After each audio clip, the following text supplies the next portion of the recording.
What part of your personality do you fake? The bubbly one when I open gifts. My face can't lie, but I at least try to sound happy at it. I'm so glad that I'm not alone in this. This is mine. Even if I receive a gift I love, I hate opening gifts in front of people. I hate attention and having all eyes on me. Or having happy birthdays sang to you. Yes, really, anything that draws attention to me makes me very uncomfortable. But opening gifts is the ultimate worst. There are so many expectations. Around my friend I'm a much weirder person. But I always fake being serious around people I don't know because I get too anxious about whether or not they like me. That's me, I'm a natural weirdo, but I have to tone it down when I'm around anyone that's not my boyfriend. Same, in my direct friend group I'm known as the loudest and weirdest. To my other friends, where I'm less comfortable I'm seen as very quiet. That's how I was when I had a lot of friends. Super reserved until I was comfortable, then super goofy. Wish I could function somewhere in the middle where I can crack jokes but not get on people's nerves. Customer service. Had a guy come into my store last night yelling "get the fuck out of my way," and honestly me telling him to fuck off was the most genuine interaction I've had with a customer in months. This cracked me up. Like finally we don't need to deal with each other. Had a whiny customer threaten to never come back. Like, why is that a threat? She isn't worth the effort to please, and the business would benefit not having to interact with her. Being sociable when I really want to GTF away from people. This is me. I'm the funny wisecrack at social gatherings, but what I really love is running and hiking alone, I know, and driving around alone listening to music. Being alone is restorative for me because of my job. You're not really faking to be social, you're just introvert like me. We still need social interactions once in a while, even if we hate it because it's exhausting, for us. I found interesting that, even if I prefer staying at home instead of going out with friends, it doesn't bother me playing with online friends all weekend. Being happy all the time, but it does actually make me a more joyful person. Being happy all the time is exhausting. I strive for contentment. It sure is exhausting, but to me, it pays off. I've realized the single greatest life hack in the world is this. Just smile. Smile at everyone you meet, whether it's family, co-worker or a random cashier, even if you're not particularly happy. It's inherently infectious, everyone will treat you better, and most of the time you'll end up inadvertently making yourself actually happy as well.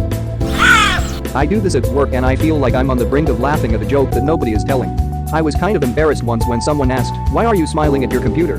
Like I had no idea. It's honestly like remembering a funny joke, except there isn't one like emotional muscle memory. I dunno. Feels good even though it's a little weird. Oh yes, I do this too, and people ask me what's funny all the time. I don't know how to answer. It's just some fake inner sensation that I cannot really define. Should've told them that your computer has now become sentient and had just told you a very funny story. Extroversion. I'm a middle school teacher. I, too, get paid to be an extrovert. I'm an assistant. Instructor here. I'm a paid extrovert. Bartender here. How much money I make is directly linked to how much of an extrovert I can be. When I was a server I felt like my introversion helped. I learned how to fake extroversion, so it always felt like a job, but in a good way. Other servers would have bad days and their personalities would suffer, but mine was all fake anyway, so I could turn it on any time. I also feel like it helped me realize the nuance of it and could be more cheerful or more leveled based on the customer's reactions. I'm an introvert. And whenever I tell people at work that they look at me unbelievingly. But to be successful at work I've had to work really hard at being more extroverted. It's so draining. Every day I'm exhausted mentally. But when I get home the sweet sound of silence and my dog's happy feet. Yup, my last boss once said something to me of the effect, "I'm glad I didn't hire an introvert." After some vendor meeting where I was on for the whole thing and was able to get some projects moving forwards due to that. I laughed then explained to him I am an introvert, being so social and stuff, being on, actually takes a lot out of me, but I can do it when required, as long as I can go home and recharge in private for hours, which is what the chief difference between an extrovert and introvert is, I've been told. After a talk on personality types and leading different kinds of people, the other partner at my mom's office asked, "So, why don't we just hire extroverts?" My mom, senior partner, had to be like, "Bill, I'm an introvert Q though, but you're good at talking to people." Conversation. Good on you. I'm on my 4th year of having a kid in middle school. I've done a fair amount of volunteering and chaperoning. Those kids can be fucking terrifying. Whoa, Miss Red, lol, I thought you were saying you are a middle school student with 4 kids 4th year? I hope they graduate soon. Sometimes social issues can affect a child's development, and this causes difficulties in the classroom. Best of luck going forwards. You are so kind, but I wasn't clear in my comment. My eldest started high school this year, and my youngest started middle. Your empathy is lovely, though. I often have to fake emotional responses to meet people's expectations, especially when someone says they miss me a lot, or even just saying I love you, and I know I have to say it back even if I don't feel anything. I feel that. In general, I don't miss people. I never lead with "I missed you." For me it's always "I miss you too," and it always feel like it's a lie, and I feel bad about lying. It's so strange to me when people can sense a gap in their life for me, and I just can't manage to return that feeling. I like them and love them and empathize with them fine. I just never feel that longing for them to be around. Edit. And it's not as though I don't get lonely, but I chalk that up to a general lack of company. This is exactly what I'm trying to express.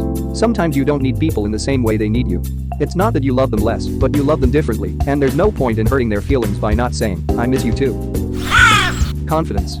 A fake identity ends up being your real identity if you've lived it long enough, because any identity we have is just a construct, it's a choice. YouTube comment 2019. That's an interesting argument, but it doesn't apply here, Mr. Fanning. You are charged with identity theft and will serve 1 year with 5 years probation. Identity theft is not a joke, Jim. No man for any considerable period can wear one face to himself and another to the multitude without finally getting bewildered as to which may be the true. Nathaniel Hawthorne Michael Scott. How fucking calm I always am. I feel this. I'm always angry and about to blow. I just have exceptional self-control, so people very rarely actually see my anger issues. But isn't it a mastery? Thought you typed misery. It's both. I'm a black guy who has no discernible accent. I code switch all the time depending on who I'm talking to. I'm fairly certain no one knows what my actual accent and speech sounds like at this point. Edit. Woke up to 18,000 upvotes. Well, I'll be damned. Same here, but I'm East Asian. My personality kinda changes along with the language I'm using too. Just mess with people. I once had an East Asian customer with the deepest, thickest Jamaican accent I've ever heard. I was waiting for my TA one day, and in walks a cute young Korean woman. I thought, well, even if the class sucks, I'll have a cute colleague to have a drink with after. Then out of her mouth dropped the thickest Minnesotan accent I've ever heard. I visibly triple-taped, and she laughed, saying she gets that all the time. I'm a black kid who grew up in the Middle East, with African parents. I went to a British school, and yet I still sound American sometimes because of the TV shows I watched growing up. My favorite game to play with people I meet is for them to guess where I'm from. What's funny is that when I visited the US I sounded British to them, yet here in the UK, where I am for unit, people assume that I'm American first and foremost. This means I can code switch multiple times a day depending on who I'm talking to. If I'm on the phone to someone official like the bank, I swap to sounding British on default. When I'm back home I go back to default settings, which is using a combination of English, Swahili, Arabic and sometimes Hindi to communicate with my family and those around me. I think part of it is that people aren't listening for their native accent. I know it's a slightly different thing, but I'm from the south of England, but live in the north and have done for nearly 15 years. Everyone up north says I have a southern accent, and all my friends from down south say I sound northern. I'm not switching, it can be literally the same thing heard by two different people. It's just that they don't notice the accent they're expecting used to hearing and do notice what sticks out as unusual or not normal. That's my theory anyway. That I don't care about my grades. I care, but I can't stop myself from procrastinating and not getting stuff done, so I just play it off like I don't care. Edit. So apparently I might have undiagnosed ADHD. I'll definitely look into that. Thanks for the responses, everyone. I have this problem too. It's so stupid because it's mostly me lying to myself. Oh, you don't care about grades, then waking up in the middle of the night in a cold sweat panic because I have procrastinated to no end. I'll look at the material and get overwhelmed because it's too much work and then keep procrastinating. It's an endless cycle. Exactly. I get a packet due in a month and sit down the first day I get it thinking how easy this'll be if I just work on a little bit every day, but I don't work on it at all and end up doing it all in one night and getting no sleep. I don't know if this counts as faking, but I hide all my dark negative thoughts until I've had a bit too much to drink. I say everything out loud and my friends say they're concerned about my mental health and I should see a therapist. I do this same thing.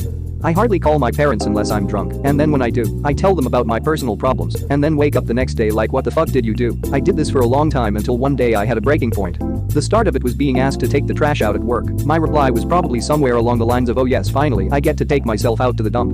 Now jokes about the sweet release of death are a regular occurrence, along with yeet myself down the stairs. My co-workers join in, and it makes for the greatest roundtable of stupid dark humor you could get.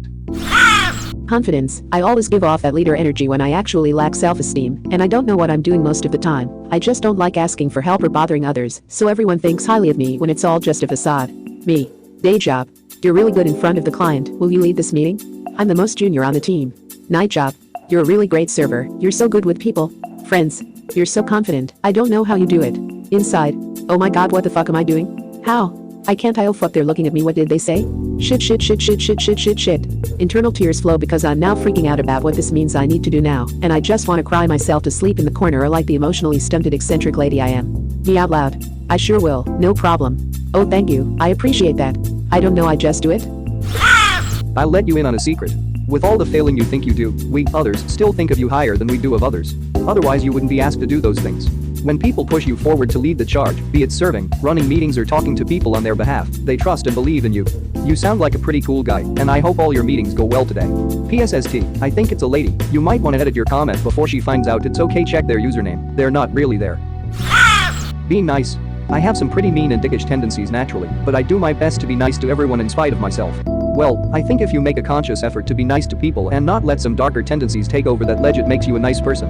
We all have a dark side in us, but what I think really counts is how we act and behave towards others. What is better?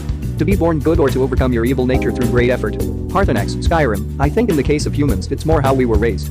If your parents always lashed out instead of being chill, it's hard to get rid of that. But I think if one is strong enough to live kindness despite it, it will take hold in you and become your nature. Patience. On the inside, I'm screaming at you to hurry up. On the outside, I'm saying, no, it's fine. Take your time. For real, I get it. Take your time, dear. Hey, that's kind of what patience is to me. Maybe I'm too cynical. Maybe other people can say it's fine without being annoyed underneath it. I agree with you. It's like the difference between being brave and unafraid. Bravery is doing the thing despite existing fear. Patience is remaining calm and accommodating despite wanting things hurried along. Then I have a lot of patience, mostly because I don't want to say anything for fear of being beat up. As a very spontaneous person, this is scary. Like, does everyone around me have a fake personality? Do people pretend to care about me or my interests to avoid awkwardness? Thanks for the existential crisis, y'all. Don't worry, people generally overestimate how good they are at fake caring. You probably pick up on it instinctively most of the time when it happens. I often feel uncomfortable around people who are too nice because it's disingenuous and fake. There is a difference between being nice and being kind, and I much prefer the latter. You can pick up on genuine kindness pretty easily too. It's more subtle and will go with the person's actions. Also, Reddit is skewed towards a very specific demographic. Don't worry about mean people who vent here because they can't do it anywhere else. They also overstate what is fake. A lot of times it just means something they have to work at. But it's still something they consider a part of themselves, a part of who they want to be. For example, someone faking being brave is just being brave. That's what bravery is. Someone who pretends to care does care to some extent. Someone pretending to be happy is trying to be happy. Someone pretending to be extroverted enjoys talking with people, or at least what they get out of it. In short, being fake often doesn't mean being disingenuous, as much as it means that it takes work to be who you want to be. This comment deserves all the points. Exactly this. It's also how I frame my answer whenever I get the "what's your biggest weakness" question. There are things that I'm not naturally good at, but that doesn't mean I completely fail at them. I just work hard as hell to do well in those areas, in spite of the fact that I can't just excel there automatically. Being professional with professionals. It's so confining and restricting, and goddamn frustrating. But I have no choice but to do it. I actually prefer it. Like, we are not interacting socially for fun. I don't give a shit about those people and don't want to. And the fact that we have guidelines and restrictions telling us exactly how to communicate makes the whole thing easy. It's good that it's not personal, cause how could it be? Keep my personal life outside of work because of course I wouldn't personally choose to be there and do that shit. We do it cause it's our job. Professionalism is in that way honest. What I hate is those we're all family and friends, company culture nonsense, or even clients who pretend they are cool and casual. That type is always the one who knows no boundaries, harasses all the time, and overall is just homicide-inducing. That I care about stuff. Most of the times it's hard for me to care about anything, but pretending to care makes the people around me happy, and it doesn't really take a toll on me. Edit. My first award on Reddit. Thank you, kind stranger. Edit. I do not care much for the award, but you gotta appreciate someone who just awarded you something. I feel like I'm the opposite. I pretend that I don't care cause people hurt me, and I just don't want to feel that anymore. Same. I had a stranger insult me for being bald 2 days ago, and it's still really hurting my feelings. It's so dumb that I care what a stranger says about something that is in no way a reflection of my personality or character or worth as a human being, and yet I do care, a lot. Thank you very much for watching. Don't forget to subscribe and like this video. Tell me what you dislike or love about this video, so please comment below and hit the bell icon so you're notified anytime a new video is released. This is a WeCrow Media production.